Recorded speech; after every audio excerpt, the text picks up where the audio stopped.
So again, just welcome everyone to our We Breathe webinar. Here's our agenda for today. So we'll be starting off with the opening and then what the We Breathe program does and what are some opportunities to get involved. After that, we'll be covering LGBTQ plus competency. Next, we'll be doing LGBTQ plus tobacco targeting and data. Then we'll be taking a 5-minute break. And then we'll be talking about mental health and LGBTQ plus tobacco use. And then we'll be going to our activity. Lastly, for the last two sections, we'll be doing the call to action and then do our closing.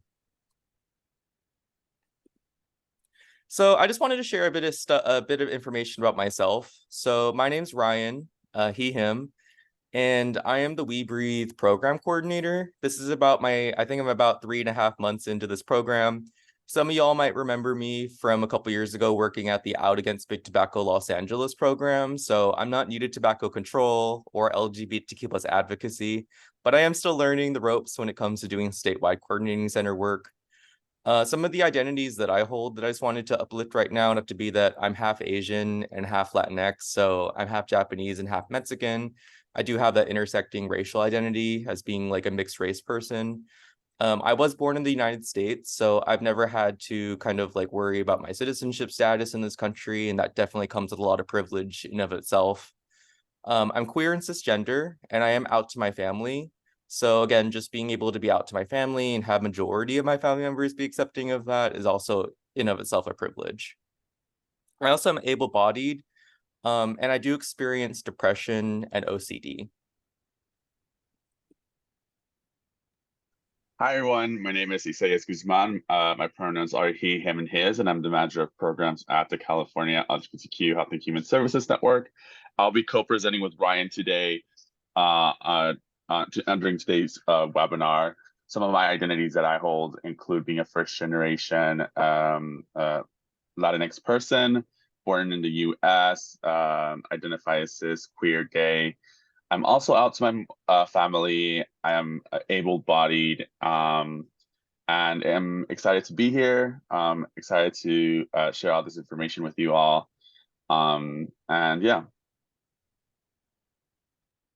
Thanks, Isaias. And if y'all feel comfortable, just feel free to share some of your own identities in the chat. Would love to hear them, only if you feel comfortable, but just that we can kind of get a sense for, the types of people and like the different experiences that we have in this space. So I also just want to kind of begin by just saying that, we do want to try recognizing our privilege in this space. I did just want to mention that a lot of people in tobacco control and also just the nonprofit sector in general, oftentimes, not always, but usually have some form of higher education and also have access to health insurance. A lot of the communities that we serve as nonprofit advocates oftentimes don't have these sort of things. And I think that can kind of lead to a separation between the two of us. And that's why I just think it's really important for us to be able to recognize the types of privileges that we bring in the spaces that we're in as professional nonprofit advocates. Many of us do come to the space with some form of broad privilege. So again, whether it be higher education, our gender identity, our race, different types of identities we hold mean that we can sometimes bring a certain level of privilege to the spaces that we're in. So, and I also just want to say, let's recognize the spaces that are the voices that are and also are not represented in our event today. Just because they're not being represented it does not mean that they're any less important. All voices are equally important. So next I'll be handing it over to Isaias. Yeah, thank you, Ryan. So what we do and how to get involved, I'm sure most of y'all joined this webinar to learn more about We Breathe and our services, to provide more context as to who We Breathe is. Here we have the network staff that includes everyone working either on We Breathe or in one of our other programs. Some of the other programs that we have include Out for Mental Health, the Out Against Big Tobacco Los Angeles Coalition, the Safety and Mental Health Initiative projects, and much more. And so one thing one thing I do want to include is that the network is housed by Health Access Foundation. So we work as part of as a program of Health Access, and operate within their organization. And so We Breathe as a program is the LGBTQ Statewide Coordinating Center, funded by the California Tobacco Control program through Prop 99 and Prop 56 funds. And we provide various types of services that will be available in the next slide, please.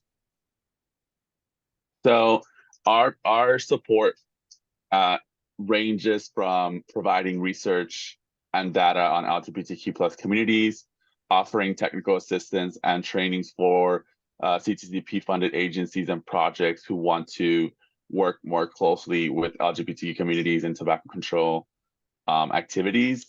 We also create educational materials that are specifically tailored to LGBTQ people, and use messaging that resonates with our communities. In addition to that, there's also advocacy that we engage in at the state level to promote the inclusion of LGBTQ communities in tobacco control and in other spaces. And one new effort that we are including in our work is leadership development, which will involve bringing in emerging leaders to engage in tobacco control activities through either an internship program or through one of our many subcontracts. Yeah, so some examples of our education materials that we've developed in the past include a gender transition tobacco use fact sheet, as well as an HIV and tobacco use fact sheet. And what we do here is tie in how tobacco use impacts LGBTQ people in ways that they may not be aware of, but also as a way to make it more relevant to their lives, to their daily lives. And we have links to those as well that have been dropped in the chat. You can go on, Ryan. Some of the trainings that we've offered in the past as well include understanding LGBTQ identities, and how to engage LGBTQ people in rural communities, as well as including LGBTQ voices in commercial tobacco control. We create these trainings to help build capacity with organizations and agencies, as well as folks who are not funded in CTCP but want to start working in tobacco control work. We've been able to tailor our resources to the needs of the projects in their local coalitions, and based on the deliverables that specific organizations and agencies are working on. So if you feel like there may be something that is very specific to your area that you would like to talk about that's related to LGBTQ communities, do not hesitate to contact us. You can always reach out to us, ask us what is specifically is going on and how we can help you. And we, more often than not, can tailor our presentations to the needs of your coalition and project to make sure that we're really addressing the needs of your coalition.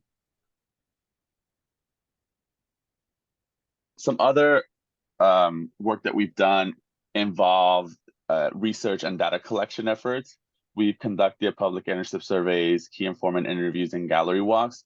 And as a statewide coordinating center, our goal in conducting these surveys included the purpose of creating a policy platform where we were gathering this information to help us better understand not only just tobacco use rates, but best practices in terms of how to address tobacco use in our communities and the perceptions around tobacco use.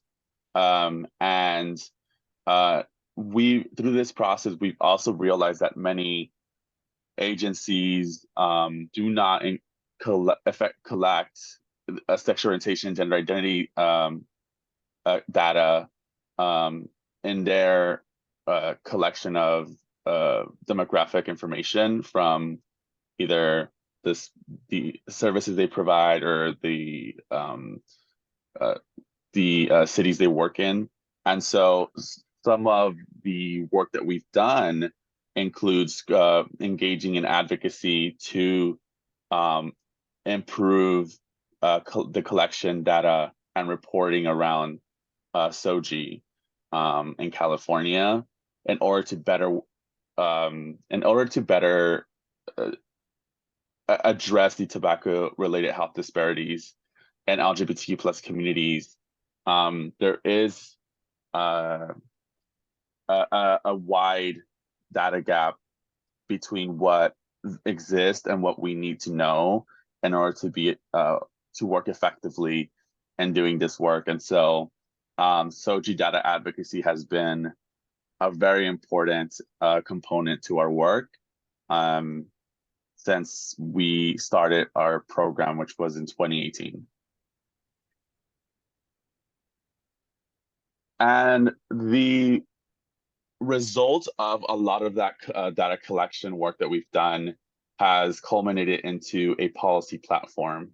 And we've developed a fact sheet as well as a report on what we've identified from the community as top priorities for LGBTQ people in addressing tobacco use. And so it ranges across topics. We've tried our best to summarize and categorize the recommendations that we've identified. I really recommend looking at the fact sheet and seeing all the recommendations that are listed, so you can better understand the work that not only we've done, but also what we're continuing to advocate for with partners and our other statewide coordinating centers and agencies, so they can understand what will best work in our communities. And so these the on the left is a final product that includes all of the information, the full policy platform, and on the right it's a fact sheet. The links have been included in the chat for your convenience. And again, definitely recommend looking over it. In addition to research data and the policy platform, we're now investing in leadership development opportunities for folks to start getting involved in tobacco control, especially those who may have never been involved or are curious about it. We recently just released an RFP for individuals or organizations to apply to have an opportunity to engage in our leadership development program, where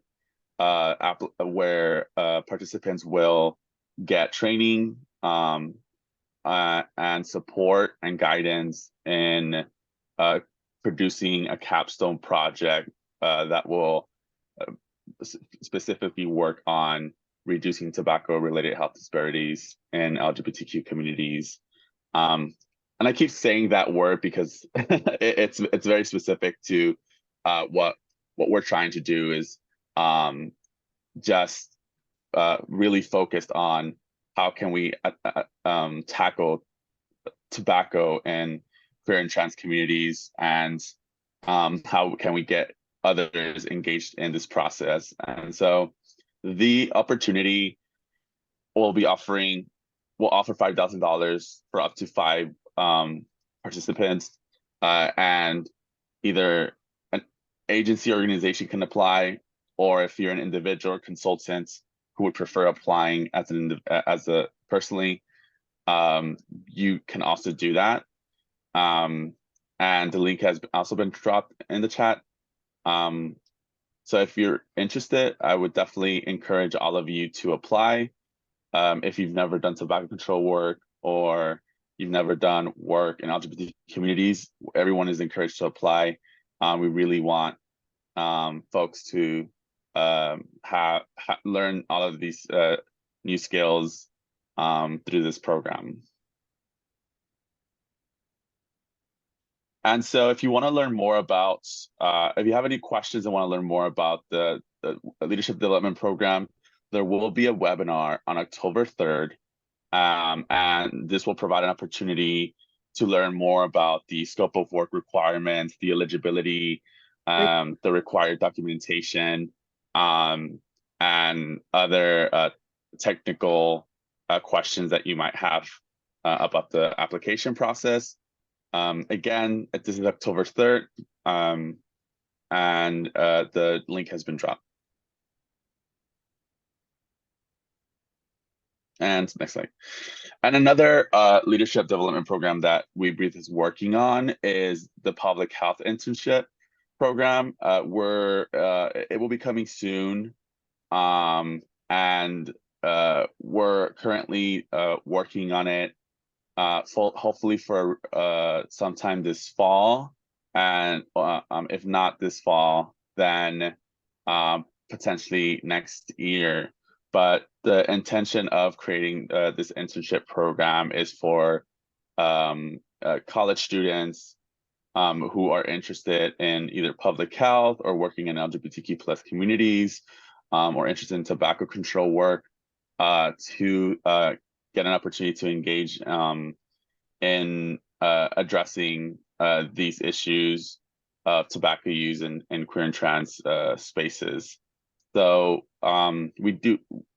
what we can share is that we'll be providing compensation in form of a part-time salary. And yeah, but more information will be available in the coming months. If you're interested to learn more about this, to share with potential program or participants, or someone that you may know, please make sure that you're signed up to our newsletter.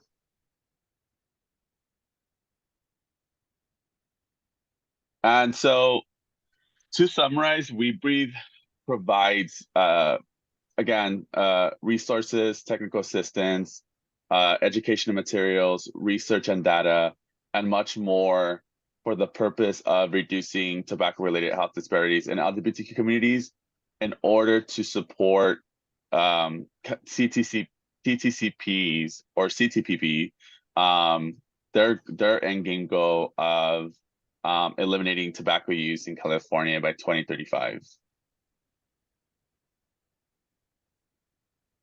And so some of the successes that we've done in the past include meeting with multiple legislators through the Information Education Day, placing various op-eds about personal stories and experiences of LGBTQ people and tobacco use in different media outlets, including the Los Angeles Blade, and other magazines.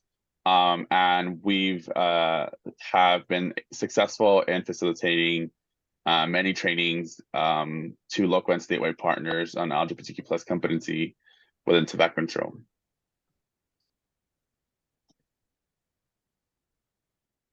So before we move on, does anyone have any questions about anything Isaias has just gone over? Hey, Ryan. I did get one question. Someone was wondering if the internship, the leadership development program would be in person or remote. Oh, sorry, Isaias, I assume we would have a remote option, right? Because we're looking for students across the state. For the internship program? Yeah. I wouldn't want to release that yet. So I would rather, Oh no, yeah. sorry, Isaias. For the leadership development program, um, Oh, the one you just so mentioned. Yeah. yeah, that's statewide. There's no location requirement as long as you're in the state of California.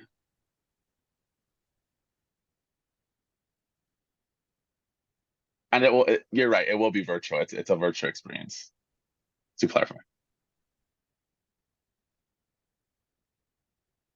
Or if there are no other questions, we can go ahead and move on to LGBTQ plus competency 101. So, I just kind of wanted to start off by answering the question, like, why does any of this matter, right? So part of the reason that we wanted to go over LGBTQ plus competency during this training is because, if the goal for us as tobacco advocates is to reduce tobacco use within all communities in California, we have to be equipped to speak and advocate for all Californians in a culturally competent way. LGBT plus communities are more likely to be left out of a lot of these conversations around tobacco control. And as Isaias had mentioned, like there's a huge data gap when it comes to research, and without data, it's much more difficult to be able to understand how exactly an issue such as tobacco specifically impacts our community, because we just simply don't have the numbers to really gauge like that accurately. And also too, just when it comes to risk factors around tobacco, like there are specific ways that tobacco impacts LGBTQ plus people.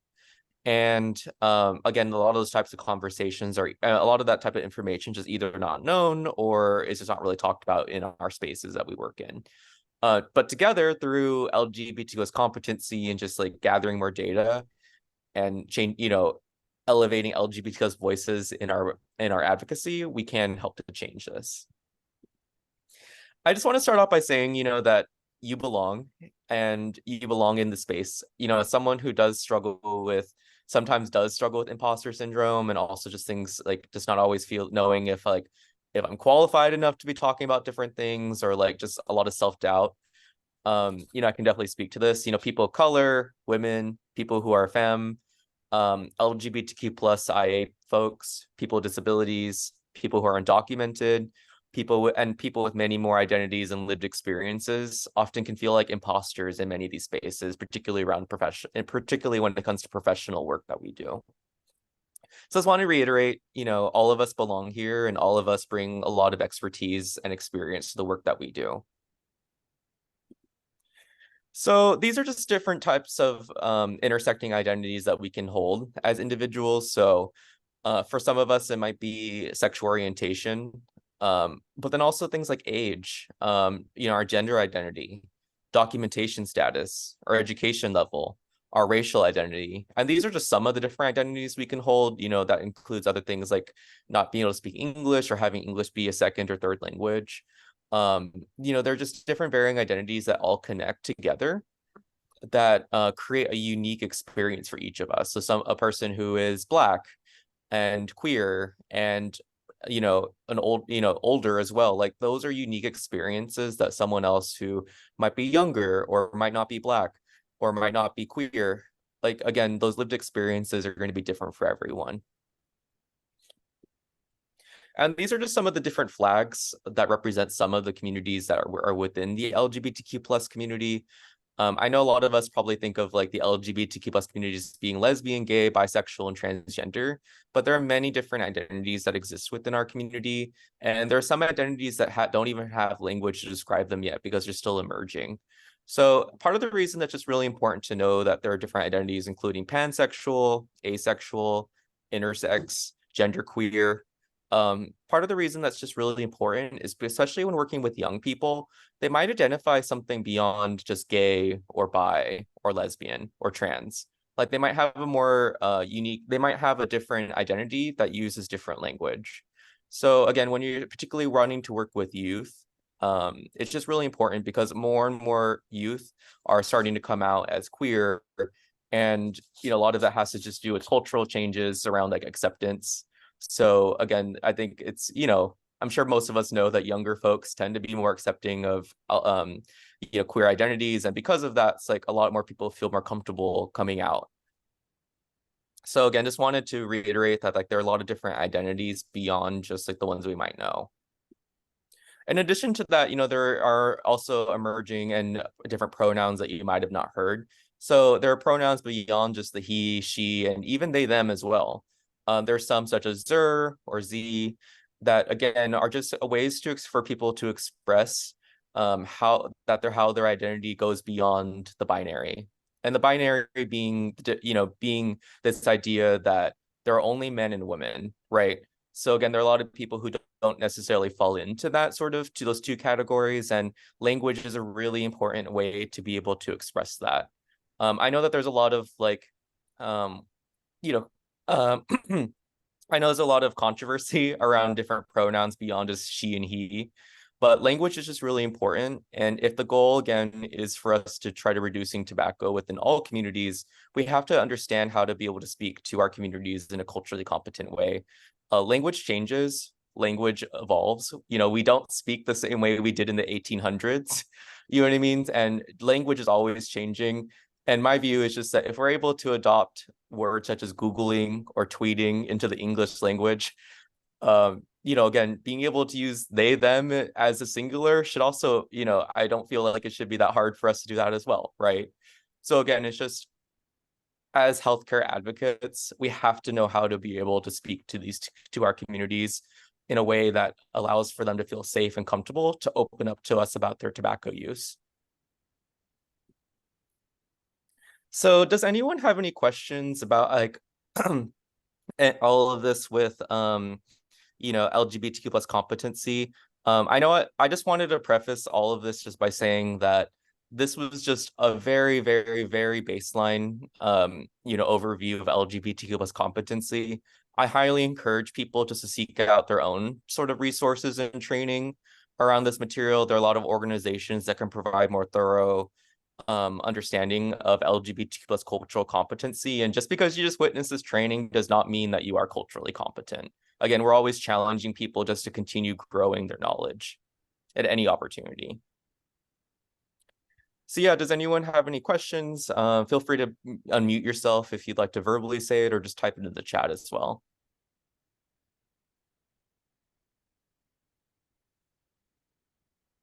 If not, I'm not seeing any questions or anything in the chat. So now we just want to move into the LGBTQ plus tobacco targeting and data.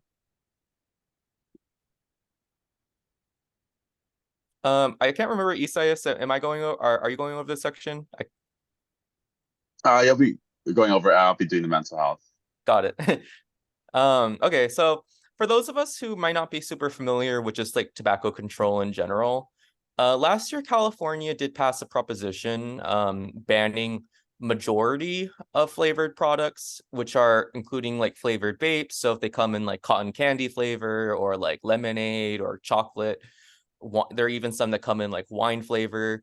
Those types of products, particularly when it comes to vapes, cigarettes, and stuff like that, those types of products are now not able to be sold in the state of California as of I think beginning of this year. In addition to that, products that have packaging making it kind of seem like they might be flavored, those types of things are also not allowed for these types of products.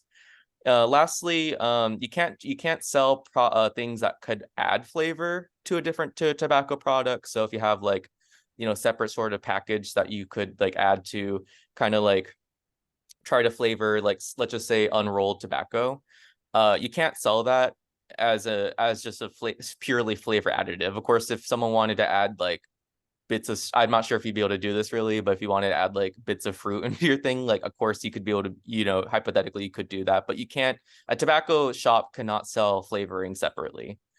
The products that were left out of the proposition from last year include things that are unflavored. So that includes like vapes, cigarettes, and other tobacco products. So it did not outright ban tobacco, but there also were some flavored products that were also left out. So that includes things like flavored hookah and flavored cigars. Those are among some of the exempted products. The reason that's just important to know is because the LGBTQ plus community is more likely to use flavored hookah and other types of flavored products than other communities are. So by leaving out these types of products, they, the LGBTQ plus community is still vulnerable to using different types of tobacco at a higher rate. So again, they kind of, exempted these products, which end up meaning that our health and livelihood is being left behind too.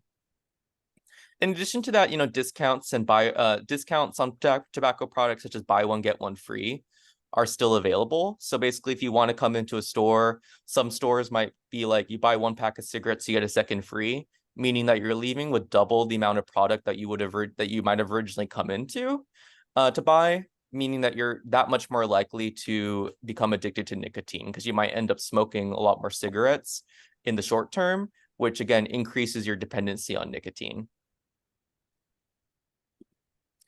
And these are just some of the different things that have led to higher rates of LGBTQ plus tobacco usage, plus decreased life expectancy. So some of those things include like the tobacco industry targeting our community through the products and discounts.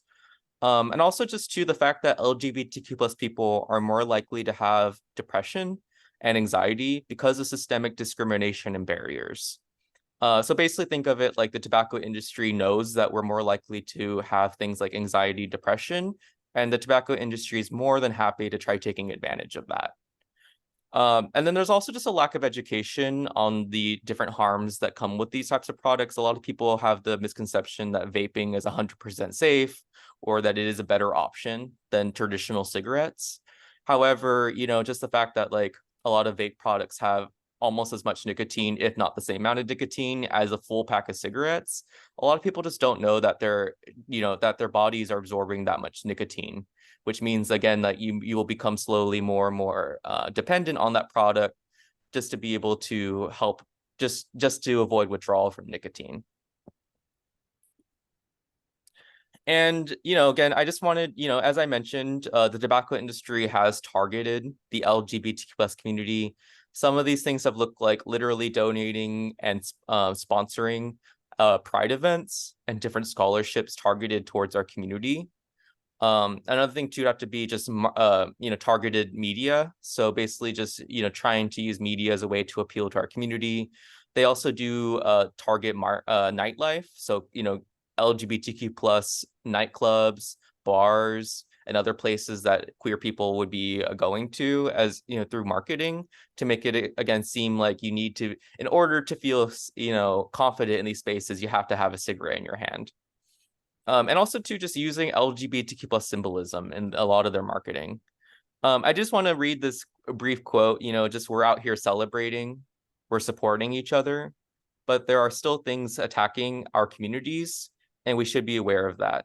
So again, I think it's just, that the whole point of Pride has been to be able to celebrate and support each other, and that there are just different things in our community, such as big tobacco, that are trying to attack us and take advantage of those situations. In the 90s, there was this project called Project Scum, which was a marketing strategy as a way to attempt to target our community. So it kind of also, a lot of this started in the 90s with this project. Basically, Project Scum entailed just like this idea that the LGBTQ community was making a lot of strides in acceptance. And the tobacco industry was wanting to not only emulate that, but take advantage of it. So they were kind of like, hey, your community is doing a little bit better than the past. I mean, not amazing, but, a little bit better. Y'all have more money now. We want your money. So we're going to see how we can get that money from you guys. Basically, that's kind of what a lot of the marketing strategies used by the tobacco industry has been about, that they want to be able to take advantage of the money that they can get from our community by, again, targeting us directly. So these are just some examples of different advertisements that have been used by Big Tobacco. A lot of these images just share a lot of commonality around just expressions of pride, showing that tobacco use is connected to a sense of like being proud of your queer identity. A lot of these ads throughout the decades have featured drag queens. They feature a lot of rainbows. They mention pride a lot. I love this one, just happy LGBT Pride Month from your friends at Nudie. Or wait, no, it's not. It's NJOY. There's another hiccup. I thought it was that. But anyway, I'm not wearing my glasses. But I was just gonna say that again, a lot of these different ads are ways to be able to target our community through trying to associate tobacco with pride. And a lot of this has led to increased smoking rates amongst amongst LGBTQ plus people. E-cigarette use is a lot higher in queer communities, especially including when you look at young adults and youth. So if you look at this, like when you're comparing heterosexual youth that have used tobacco, you're about 38%, which is definitely still a lot. But when you're comparing that to lesbian, gay, and bisexual youth, that's over half. So again, in 2021. So I just wanted to mention that, in terms of ever having tried using these tobacco products, the rate is just significantly higher for people who identify as lesbian, gay, and bisexual. The reason that's important, the reason it's only looking at lesbian, gay, and bisexual youth is just because, again, there's just a lot of missing data, even from big organizations such as the Truth Initiative, that just are not looking at our community holistically.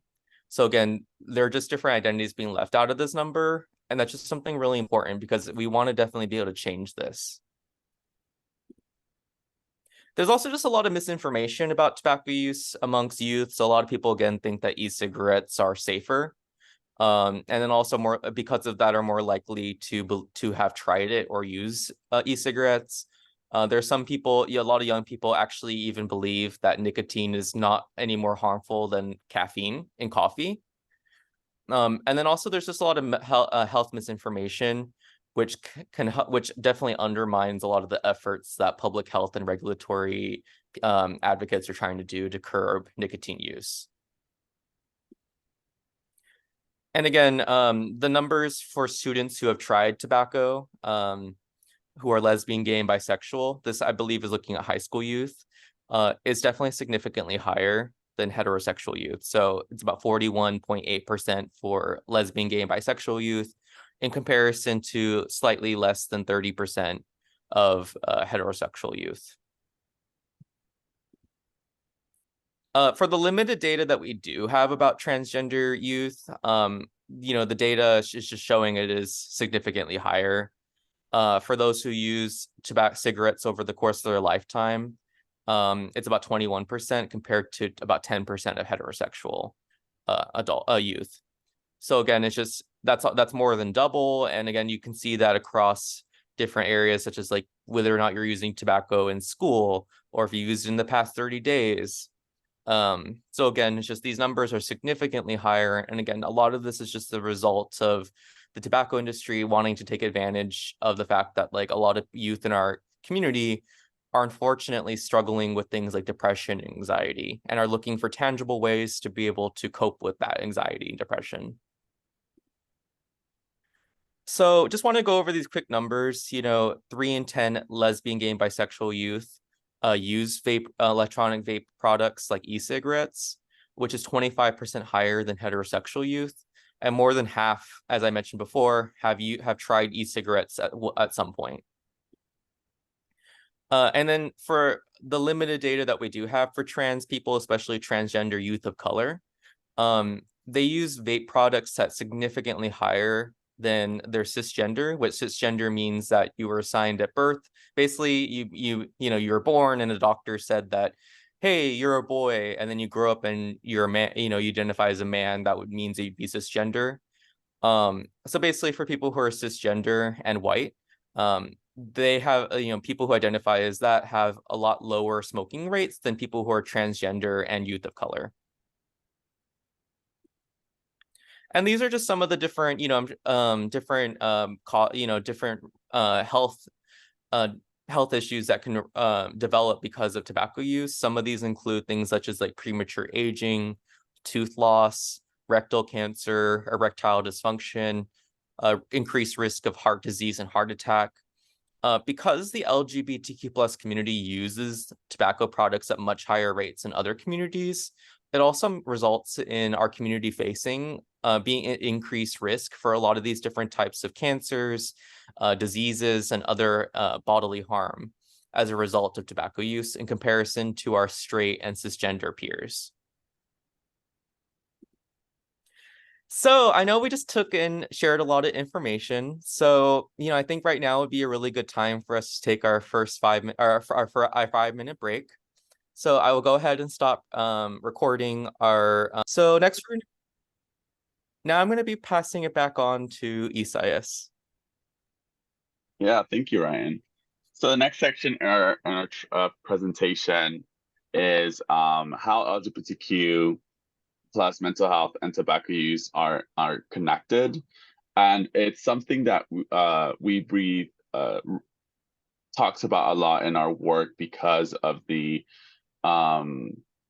relationship between minority stressors and social determinants of health that impacts tobacco use rates, and why we always advocate with our partners to expand their scope of only thinking about tobacco use and tobacco control, and going further into addressing other factors that can be directly and structurally rooted in tobacco use as a way to cope from those types of external factors.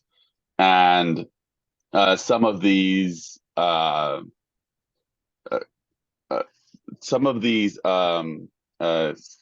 factors that lead to increased tobacco use among LGBTQ people include having unsupported families, experiencing discrimination in employment, healthcare, housing, experiencing bullying and harassment in schools, not having access to equitable social programs or culturally competent programs, and a lack of LGBTQ affirming healthcare providers, which all lead to what we talk about as minority stressors that can lead to higher tobacco use rates in our communities. And so we know that over 50% of LGBTQ youth of color have reported discrimination based on their race, ethnicity. That includes 67% of Black LGBTQ youth and 60% of AAPI LGBTQ youth. And these experiences that not only LGBTQ youth experience, but also LGBTQ adults, the experience of discrimination and harassment, the stigma of having to navigate spaces for merely existing in a culture that can be very toxic, can be impacting negatively the mental health of LGBTQ people. And we know that this can lead to higher rates of substance use, including tobacco. And this quote we have here, I'll read out loud. While my panic attacks in high school may have been triggered by exams, college applications, and a perceived lack of time due to extracurricular activities, my chronic anxiety was kept alive by worrying how I fit in among my peers as Black, closeted lesbian. Psychiatrist and bestselling author, Dr. Kaylee Cyrus. And so when we think about how tobacco use in LGBTQ communities, we have to look at it from an intersectional perspective, using that lens to better understand what else is going on in the lives of LGBTQ people that are leading our communities to smoke at higher rates, and how can we address those root causes in order to really to effectively stomp out tobacco. Next slide. Some more data around family rejection and homelessness. It's estimated that about 7% of youth in the United States are LGBTQ, while 40% of youth experiencing homelessness are LGBTQ. So we know that LGBTQ youth are disproportionately represented in homeless youth, and so that is something that um, is concerning, and we know that for these homeless youth that they may engage in more risky behaviors, including tobacco use. And so one might assume that progress in LGBTQ equality is a linear process that has primarily just moved forward. But as many of you may know already, that there is a reemergence of an anti-LGBTQ rhetoric and climate across the country, specifically against our transgender communities. And this can be readily seen through the anti-LGBTQ bills being passed across the country. And a lot of these bills, again, focus on trans issues, from use of public restrooms, participation in school sports, the use of locker rooms, and access to hormone treatment and more. And so we know that right now, when we're going to be talking about tobacco control, we need to understand that it has to be framed from within these political realities that our communities are facing, and have to prioritize these issues as we see it. Next slide. And so California has many protections at the state level for LGBTQ people. However, there's a lot of local politics that the anti-LGBTQ activists and conservatives are utilizing to push an anti-LGBTQ policies. More specifically, these efforts are being focused on local school districts due to the fact that school districts have a lot of oversight over and discretion over how to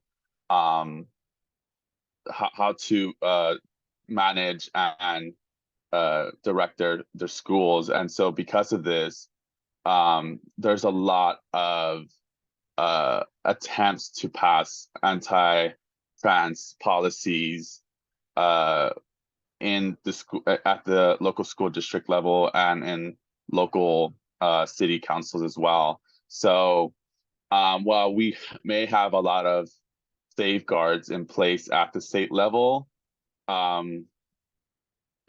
you may be surprised that these types of initiatives are being pushed without a lot of people's knowledges at the school district, at the city council, at the county level.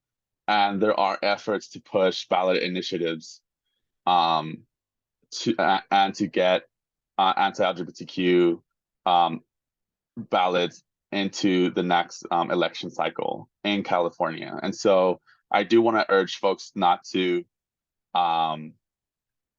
be under the false perception that, you know, California is the bluest state in the country and we're safe from all of these forms of anti-LGBTQ efforts.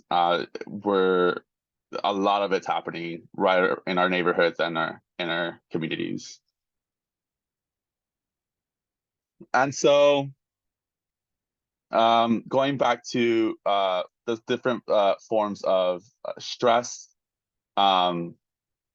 tobacco use is just one example of how stress negatively affects our communities at a higher rate than our straight and cisgender peers. It's important to address all causes and impacts of stress on our community to create a systemic and holistic change. The higher rates of suicide and depression and anxiety can all lead to tobacco use and vice versa. And so our approach to tobacco use has always been a holistic, multi-pronged approach that focuses on advocating for better, equitable policies around gender affirming care, from better SOGI data collection efforts to better equitable healthcare, gender affirming gender affirming services. And so it really is about not only just tobacco control, but also how can we find ways to improve the lives of LGBTQ communities in different sectors and spaces. Thanks, Isaias, for going over the impacts of how tobacco and mental health are connected. Did anyone have any questions about that section before we move on to activity?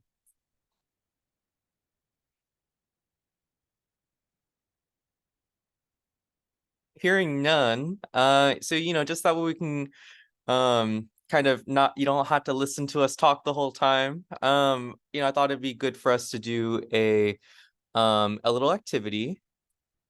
So basically, resume recording. But basically, in order just to be able to incorporate these types of practices, we do have to be able to require cultural competency training for all staff. In addition to that, we do want to encourage y'all to include sexual orientation and gender identity, otherwise known as SOGI, data questions as standard in when you're asking demographic questions. So basically, if you're asking about other identities, you should also be asking about sexual orientation and gender identity in your surveys. That way we can gain more information and data and fill in the gaps that we do have when it comes to LGBTQ plus data. In addition to that, we do want to increase the saliency of coaching by providing LGBTQ plus specific data. So basically, if you work with like quit coaches around cessation, or if you're trying to speak to youth and help them understand, like provide this education around tobacco use, like you do want to be able to come in with LGBTQ plus specific data. Lastly, if you're doing cessation work, you just want to be able to ensure that your quit coaches are trained to answer questions about the health implications of smoking for people who are living with HIV and AIDS, and also transgender people who are using hormones or wanting gender affirming care, such as surgeries. We didn't mention this earlier, but I just wanted to mention that tobacco does impact our community in very unique ways. For instance, if a trans person is looking to get gender affirming care, such as let's just say they're wanting to get top surgery, a lot of doctors will actually postpone those surgeries if you are currently smoking, because cigarettes can impact your body's ability to heal. It, for instance, restricts and decreases the size of your blood veins, which can again decrease oxygen in the body and make it harder for your body to heal when it comes to scarring and other surgeries. So I just wanted to mention that's a very specific way that tobacco use impacts our community, that it does not impact the other communities quite in the same way. So I just wanted to elevate and mention that.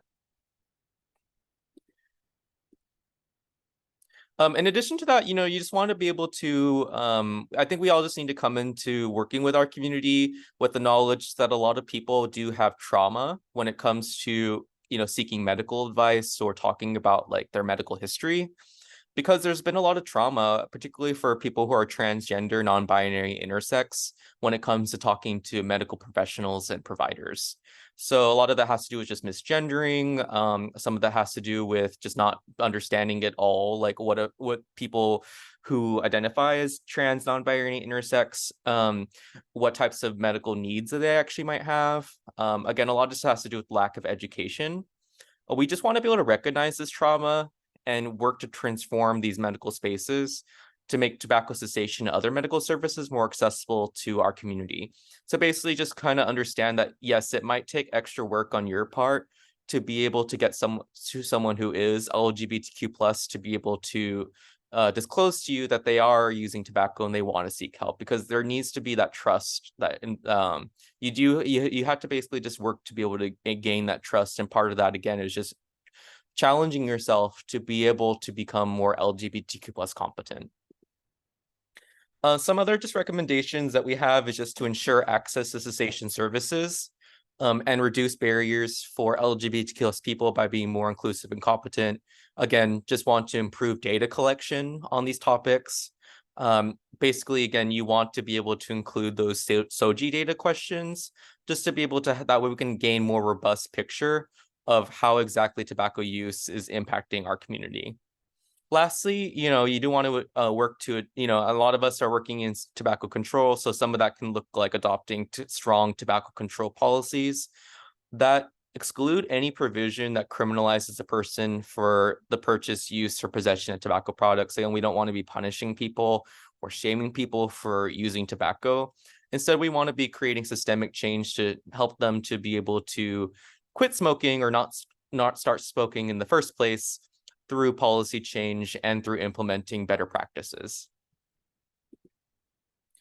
So yeah, that's a bit about to our call to action. Just as a reminder, we, here's a great opportunity to get involved with the work that We Breathe does. We are accepting our applications for the We Breathe Leadership Development Program. The application is due on October 12th. And it does include the opportunity to get funding for $5,000 for November 2023 to June 2024. Ari, if you haven't already, would you just be able to drop the link again for the application? Appreciate it. And yeah, just as I said, the application is due October 12th. Individuals and organizations are able to apply. So we tried to make sure that it says that this opportunity is open to everyone in our community who is interested in doing this type of work.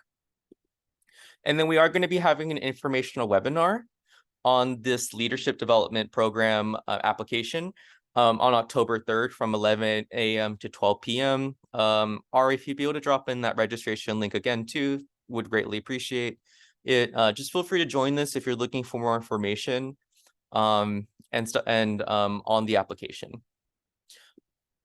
I also just want to mention before I close that, Ari, would you be able to, I'm asking a lot of Ari at the moment, but would you also be able just to drop the link for the op-ed that we're actually going to be having published soon? It's already published on our blog, but we are going to be having it published possibly in a few different media outlets. Basically this, if you're looking just for more information about how exactly tobacco use is impacting our community, I highly encourage you to read that op-ed. And if anyone is ever interested in like getting technical assistance or other type of support from our program, always feel free to reach out to me at this email that's posted right here. We're always here to support you and your programs if you're looking for better ways to incorporate LGBTQ+ programming into your work. So yeah, thank you everyone for attending our webinar. If anyone has any questions, we're all here just to be able to answer them. And again, just thank you all for joining us in this space. So more than happy to answer any questions y'all might have.